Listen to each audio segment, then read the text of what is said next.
بالله من الشيطان الرجيم. بسم الله الرحمن الرحيم. الحمد لله رب العالمين، والصلاة والسلام على أشرف الأنبياء والمرسلين وعلى آله وصحبه أجمعين. رب اشرح لي صدري ويسر لي أمري واحلل عقدة من لساني يفقه قولي. سبحانك لا علم لنا إلا ما علمتنا إنك أنت العليم الحكيم. لا حول ولا قوة إلا بالله العلي العظيم.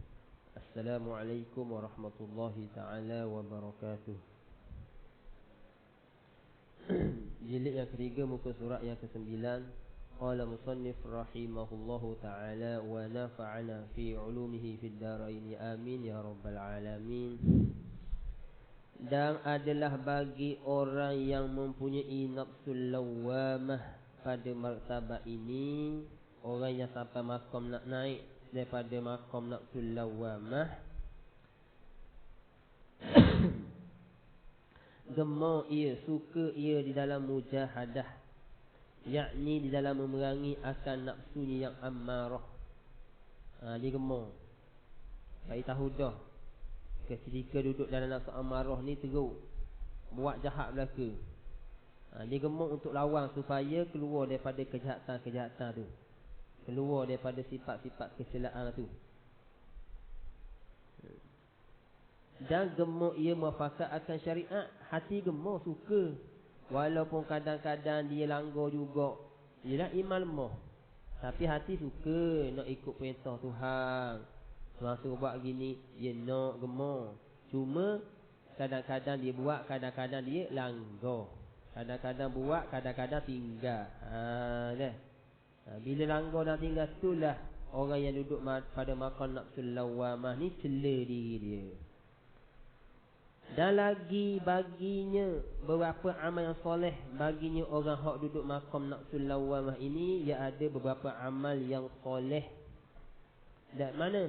Bayang daripada amal yang soleh, seperti sembahyang tahajud, puasa, memberi sedekah dan barang sebagainya. Tetapi masuk di atas ujuk. Bila buat amal-amal soleh, mari perasaan ujuk. Dia tak boleh nak lawan, dia mari juga. Bila nak lawan, mari. Dan kita sedia maklum, penyakit ujuk ni dosa besar. Dan penyakit ujuk ni salah satu dosa yang membatalkan pahala amal ibadat kita. Maknanya orang duduk di maqam nafsul lawamah ni tak sedap jugalah. Sebab dia mari, kadang-kadang mari ujuk tu mari. Dan mari juga riak yang khafi. Penyakit riak yang khafi, yang tersembunyi. Ya, riak ni biasanya kita buat depan orang, namanya riak. Tu panggil riak. Tapi apa makna riak yang khafi, yang sembunyi? Nanti. Dan gemar ia di dalam hatinya itu bahawa dilihat oleh manusia atas ibadatnya. Pada hati ada dilihatkannya tadi akan ibadatnya kepada manusia. Tu panggil riak khafi tu. Dia tahu kalau riak ni dosa besar, penghapus pahala amal ibadat. Jadi dia cuba buat amal ibadat ni belakang orang, tak tunjuk. Tapi dalam masa yang sama, dia nak orang tengok. Tu hidup main tarik tali orang duduk makom ni. Tunjuk depan orang, tahu haram riak. Dia cuba buang, cuba halang. Bela-bela buat, dalam hati sedap juga. Puas hati juga kalau ada orang tengok aku buat amal ibadat gini. Situ tu panggil riak khafi tu. Benda hak tak nampak, benda hak tak tunjuk depan orang, tapi dalam hati nak orang tengok. Nak tunjuk, tahu dah haram riak. Buat paksa diri supaya tak tunjuk depan orang. Bila buat tak tunjuk depan orang, dalam hati rasa nak orang tengok. Duk main gitu. Pada hati ada lihatkan akan ibadatnya itu kepada manusia. Dan tiada zahir, bukan tunjuk depan orang pun.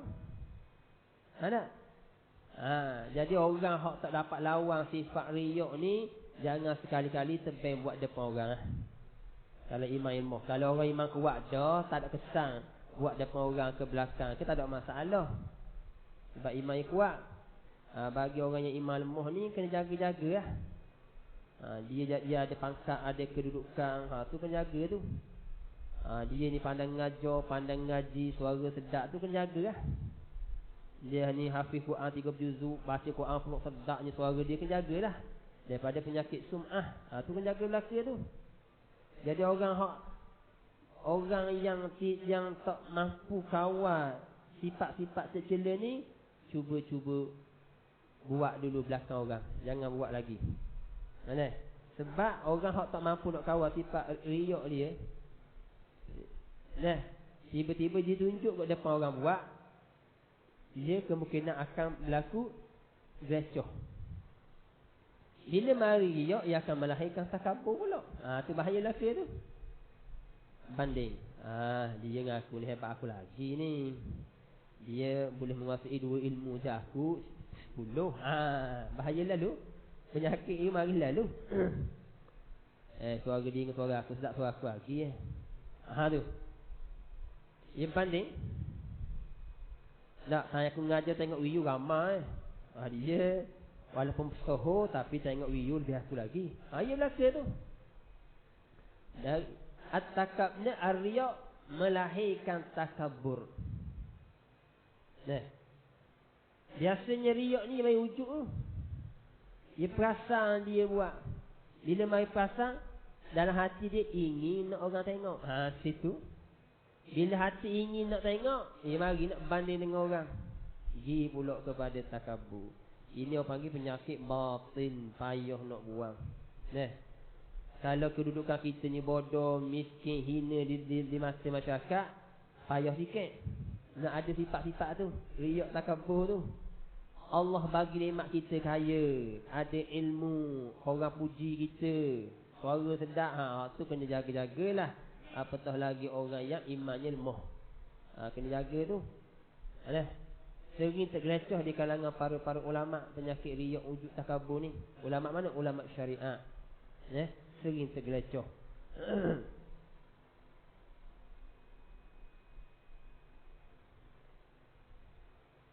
Memang dia beramal ini bukan kerana manusia, kerana Allah. Tapi dalam hati dia masih lagi nak, tetapi bergerak dalam hatinya suka ia dipuji oleh manusia akan dia.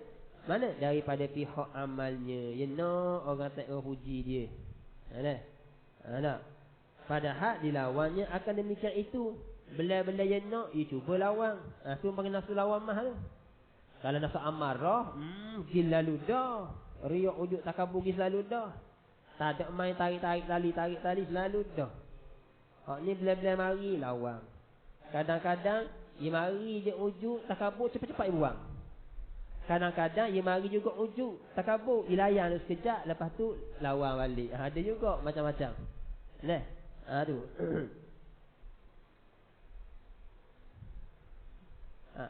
Padahal lawan, tetapi tiada ia kuasa menghilangkan daripada hatinya sekali-kali, tak mampu nak buang sifat wujud ni. Mari juga. Bila-bila mari lawang, mari pula. Bila-bila lawang, mari pula. Layang pula. Lepas tu insaf, nyesal, taubat, lawang pula. Duk main gitu. Tiada kuasa menghilangkan daripada hatinya sekali-kali. Tak boleh, payah. Kerana jika hilang sekali-kali sifat riaknya, ujubnya daripada hatinya, kalau boleh hilang selalu dah sifat ujub, dia buat amal ibadat tak ada, mari langsung sikit habuk pun ujub dan riak. Kalau gitu, nescaya sampai ia naik kepada maktabat nafsul mulhamah atau kepada nafsu mutmainnah, seperti yang lagi akan datang. Yang akan dihuraikan nanti.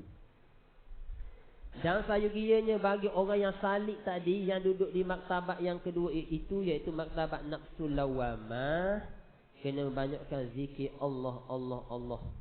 Mana? Berlatih dulu buat Allah. Padahal zikir Allah tu tak mari dalam hati, tak mari spontan lagi dalam hati dia, cuma latih dulu. Latih Allah. Sebab bila orang duduk di maqam nafsul mulhamah dan juga mutmainnah, Allah tu mari sepotong dah. Dia mari sepotong dah. Yang duduk nafsul lawamah ni tak mari sepotong, cuma latih dulu. Kegi kita nak rasa macam mana zikir kita duduk di maqam mulhamah ataupun mutmainnah, ia mari sekotang Allah. Ada. Lepas tu ia akan tukar kepada hu lagi. Hu macam-macam lah. Latih. Nah, dia kadang-kadang benda gini, orang Wahabi marah lah. Hu Allah ni tak ada faedah. Apatah lagi zikir hu lagi tak ada faedah. Ia sebenarnya latihan. Ya, kadang-kadang kan Nabi suruh pesan kita, kalau kita berdoa, kita penuh khusyuk tawaduk. Kalau tak boleh khusyuk buat tawaduk, kita buat nangis tak apa dah, buat panggil latihan. Buat nak mari hati-hati. Ya, kenapa zikir ni daripada la ilaha illallah jadi Allah jadi hu tu? Ya sebenarnya orang yang dapat rasa ni, ia bukan benda ia buat, ia mari sendiri. Macam kita beri contoh paling mudah. Kalau kita sakit tak teruk, biasanya kita katakan, aduh sakit. Kalau sakit tu ia kuat lagi, aduh sakit tak ada dah. Nampak gitu. Aduh. Kalau kuat lagi, aduh. Kalau kuat lagi, tu gambaran. Sebab tu kita kata orang teruknya orang sufi pun dia zikir hu ngaruk. Ya, macam kita contoh tak? Iya. Kalau sakit tahap ni, aduh sakitnya.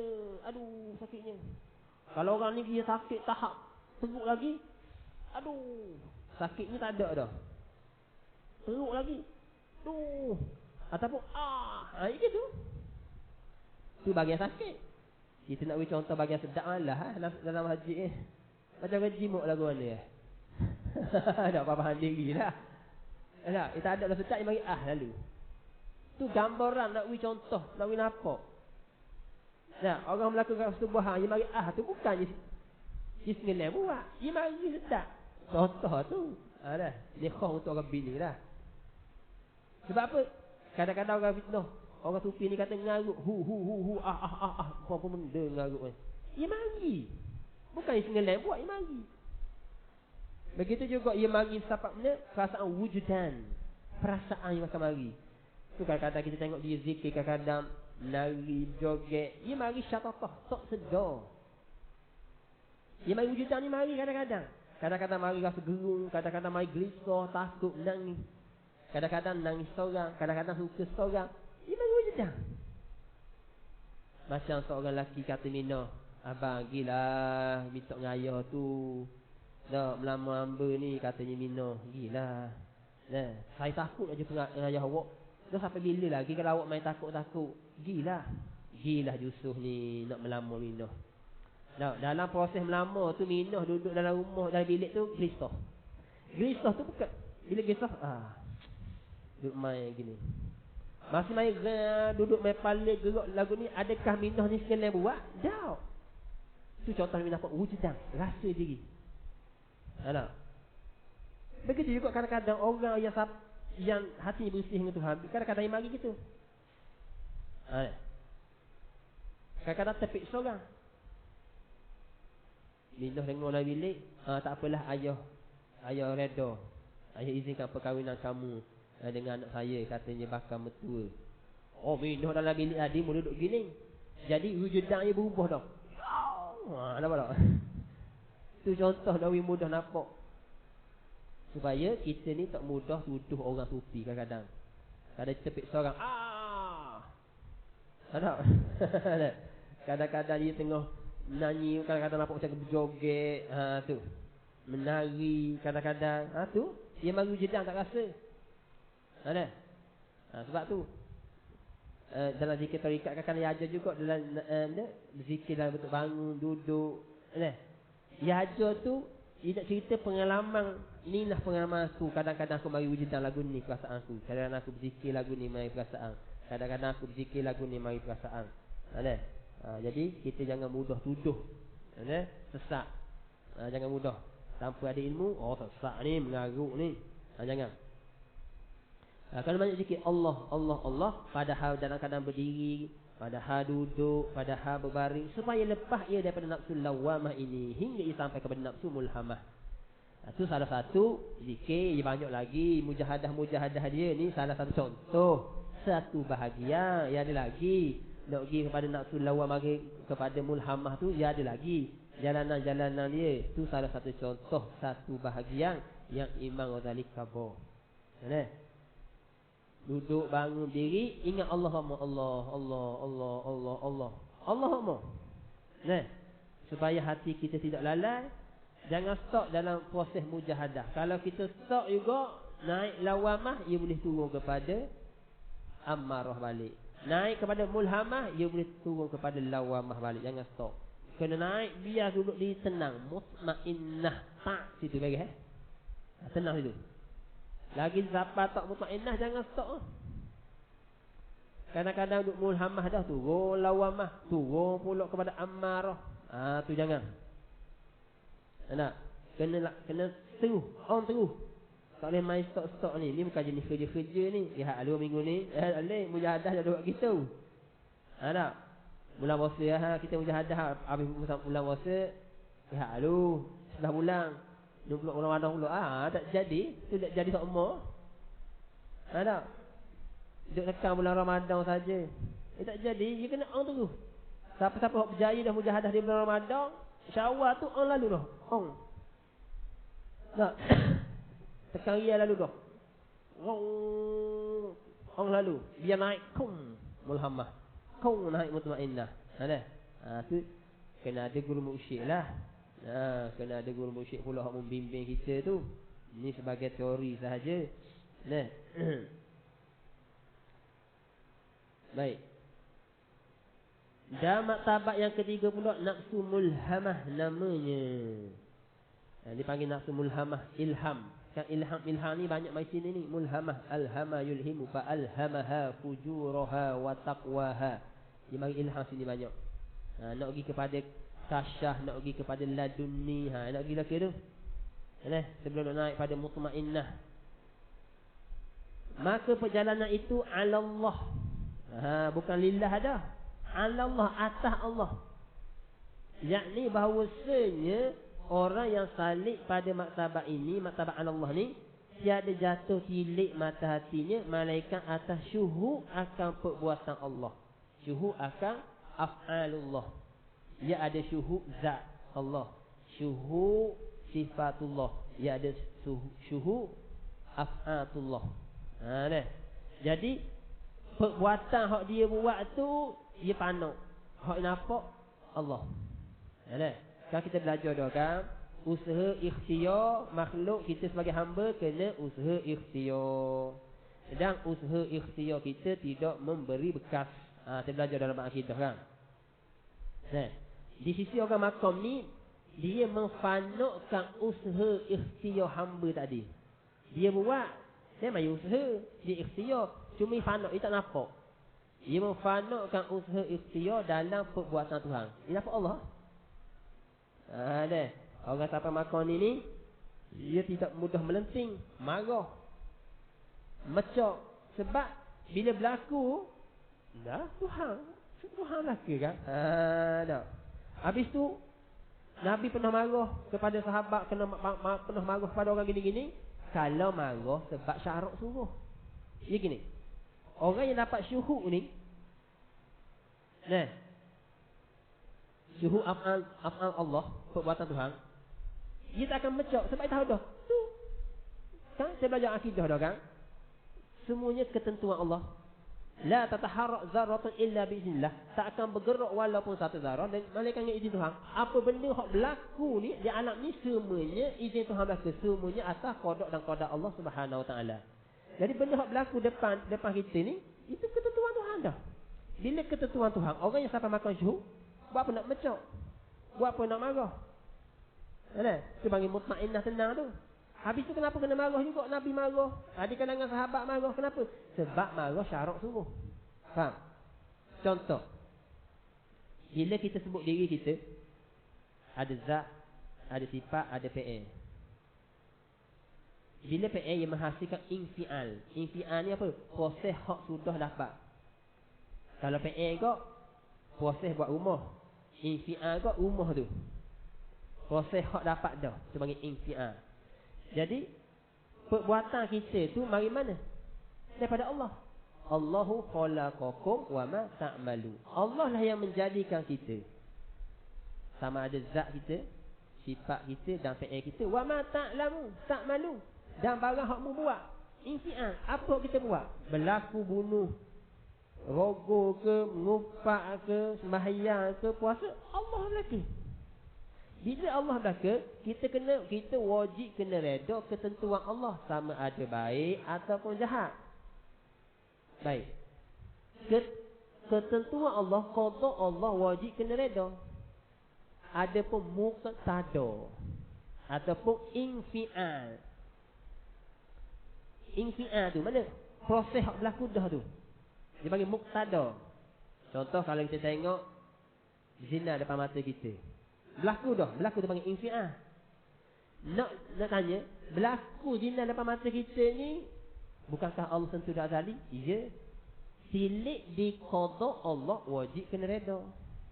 Tilik di infial pula ni, muqtada hak berlaku dah ni, kena marah ke tak? Tanya syarak ah. Syarak suruh marah tak? Oh, syarak suruh marah. Syarak kata apa? Ar-reda bil maksiati maksiatu. Reda dengan maksiat. Tak boleh. Mu kena marah, mu kena benci. Tak. Ar-reda bil kufri kufrun. Baik. Orang hina kita. Orang yang sampai makan syuhud af'al. Orang hina kita. Kita tak marah. Sebab tu ada dah. Marah apa kau? Sebab apa nak marah? Sebab syuhud. Tapi kalau orang hina agama kita, memanglah berlakunya hina orang agama kita, memanglah Tuhan tentu dah azali tu. Tapi syarat suruh marah tak? Marah. Sebab tu kita kena marah. Macam isu stalking ada kalimah la ilaha illallah. Kalau ikut sebenarnya memang Tuhan tentu azali dah berlaku tu. Tapi syarat suruh marah tak? Ya, sebab tu kita kena marah. Kena baikok ke, kena halang ke, kena cegah ke dan sebagainya. Nampak? Ia nak pakai syuhud tu. Jadi kalau orang tak sampai makam syuhud, walaupun ia belajar dan akidah, semuanya datang daripada Allah. Tapi tak ada syuhud, ia akan mecok juga. Kita ambil sebagai contoh, kita tengok filem, cerita. Di kat panggung wayang tengok cerita. Dalam panggung wayang ni ada dua puak. Puak yang pertama, pelakon filem itu sendiri. Puak yang kedua, bukan pelakon filem itu. Pelakon filem itu sendiri dengan bukan pelakon, kalau tanya semua tahu belaka dah. Ini adalah arahan daripada pengarah. Ini adalah lakonan semata-mata. Lakonan itu berlaku begini, begitu, begini ni atas arahan pengarah. Semua tahu belaka. Sama ada daripada pihak pelakon filem itu sendiri ataupun bukan pelakon. Tetapi yang dapat syuhud siapa? Yang dapat syuhud adalah pelakon filem itu. Buktinya, kalau kita tengok cerita-cerita kan, setengah orang kan, dia mecok tak? Mecok, alah bodoh lah orang ni. Kalau aku, nampak gitu. Allah, dia terima juga pinangan orang ni. Bodoh sungguh. Tak? Hero je kerja orang jahat nusuk tepi pintu. Kita tengok tu, alah bodohnya hero. Tepi pintu tu je penjahat ada. Tak nampak, bodoh. Nampak tak? Kalau kita tanya balik, mu tahu tak ini lakon dah? Tahu dah bodoh. Marah pula kita. Tahu dah. Mu tahu dah ini ada arahan pengarah filem? Tahu. Ya, aku tahulah. Situ. Adapun pelakon filem itu sendiri, kenapa dia cool, relax, tenang? Sebab dia syuhud. Dia sendiri yang pelakon. Tu contoh nak mudah faham. Orang yang sampai makom syuhud af'al tu, bila diuji oleh Allah Subhanahu Wa Taala, dia tak mecok. Kalau mecok marah atas dasar syarat suruh marah. Kalau sebab atas dasar syarat suruh marah, tak boleh. Dia tak marah. Sebab syuhud. Bagi orang yang ngaji akidah saja, dia faham. Baik jahat semua datang daripada Allah. Bila berlaku depan mata dia, dia mecok juga. Mu ni gini, siapa semua gini. Kalau kita tanya balik, mu tahu tak ini ketentuan Allah dah? Ya, aku tahu. Tahu dah jawab tu. Tapi mecok. Apa mecok? Syuhud tak ada. Ada. Alah bodohnya kalau ibu bola sikit je kepada Ronaldo. Menang dah ting dia. Dah. Bodoh sikit lagi. Kalau dia undur sikit bola ke Ronaldo, go dah lah bodoh. Kalau kita tanya dia, mu tahu tak Tuhan tentu dah hari ni Ronaldo kalah. Ting Ronaldo kalah. Tahu dah Tuhan tentu dah. Tapi situ dah. Tapi tahu dah. tapi tu. Sebab apa? Mari tapi sebab tak dapat syuhud. Dah. Syuhud af'alullah. Situ.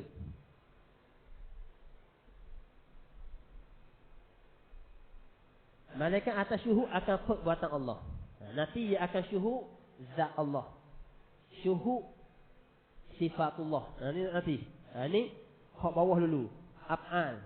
Kan dia ada kalau kita nisbah kita, diri kita, zat, sifat, fi'il. Di fi'il ada infi'al. Dia syuhud perbuatan Tuhan. Masih lagi tak syuhud zat diri dia dengan sifat dia. Nanti sampai makom nanti bukan setakat af'al dah dia syuhud. Sifat tu syuhud. Segala sifat yang ada di diri ni dia syuhud. Dia fana, tak nampak. Dia nampak sifat Tuhan. Tu.